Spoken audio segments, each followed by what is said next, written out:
ঝাড়ফুঁক এবং তাবিজ ব্যবহার করা সম্পর্কে ইসলাম কি বলে?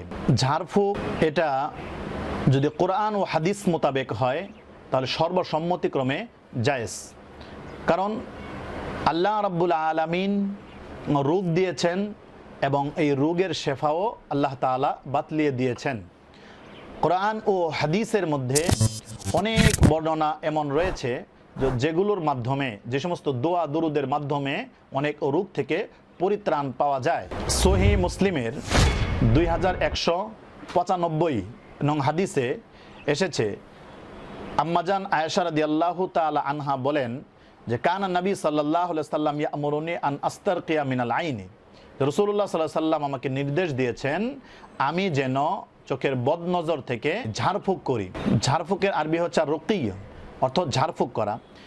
আবু দাউদ শরীফের 3886 নং এবং মুসলিমের 2195 যে হাদিসটা উল্লেখ করলাম, ইহা ছাড়া আরও একাধিক হাদিসের মধ্যে এই বিষয়গুলো এসেছে যে ঝাড়ফুঁক করা এটা জায়েজ।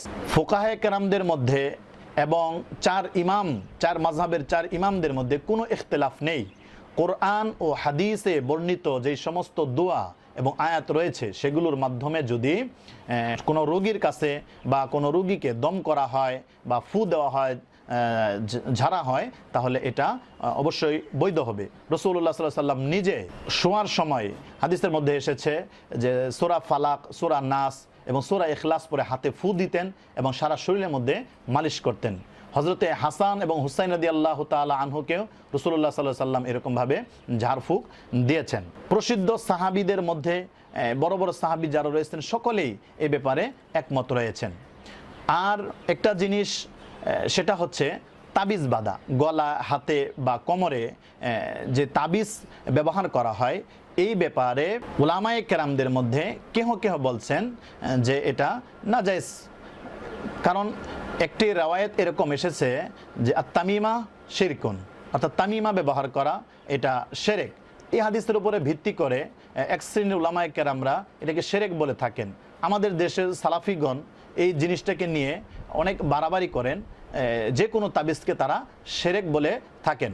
কিন্তু তাবিজ ব্যবহার করা এটা শিরক নয়, যদি কোরআন ও হাদিসের মাধ্যমে হয় এবং যিনি ব্যবহার করবেন তার মধ্যে যদি কয়েকটি শর্ত পাওয়া যায়, অর্থাৎ তার ঈমান যদি মজবুত থাকে এবং সে যদি এই তাবিজকে রক্ষাকারী না মনে করে, প্রকৃতপক্ষে রক্ষাকারী আল্লাহ রাব্বুল আলামিনকে মনে করে, তাহলে অবশ্যই তাবিজ ব্যবহার করা এটা জায়েজ হবে। আব্দুল্লাহ ইবনে আমর ইবনুল আস রাদিয়াল্লাহু তাআলা আনহুর এরকমভাবে ঘটনা বর্ণিত আছে। রাসূলুল্লাহ সাল্লাল্লাহু আলাইহি ওয়াসাল্লাম ইরশাদ করেছেন, তোমাদের মধ্য থেকে কোনো মানুষ যদি ঘুমের মধ্যে আতঙ্কিত হয়ে পড়ে বা ভয় পায়, সে যেন এই দোয়াটা পড়ে ফালিয়াকুল বিসমিল্লাহি আউযু বিকালিমাতিল্লাহি তাম্মা মিন গাযাবিহি ওয়া সুই ইকাবিহি ওয়া মিন শাররি ইবাদিহি ওয়া মিন শাররি শায়াতিন ওয়া ইয়াহদুরুন।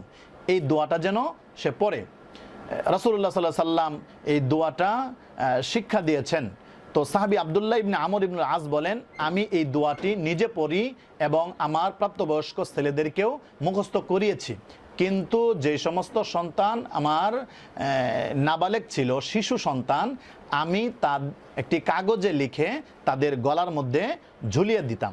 মুসনাদে আহমদের 2 নং খণ্ডে 181, আবু দাউদ শরীফের 3889 এবং তিরমিজি শরীফের 3528 নং হাদিস, সেখানে এই জিনিসগুলো বর্ণিত রয়েছে। সুতরাং যদি তাবিজ গ্রহণকারীর ঈমান ঠিক থাকে, আকীদা ঠিক থাকে এবং আল্লাহর উপর পূর্ণ তাওয়াক্কুল এবং বিশ্বাস থাকে যে সমস্ত রোগের শেফা দানকারী আল্লাহ, তো মাধ্যম হিসেবে তাবিজ ব্যবহার করা তার জন্য বৈধ হবে।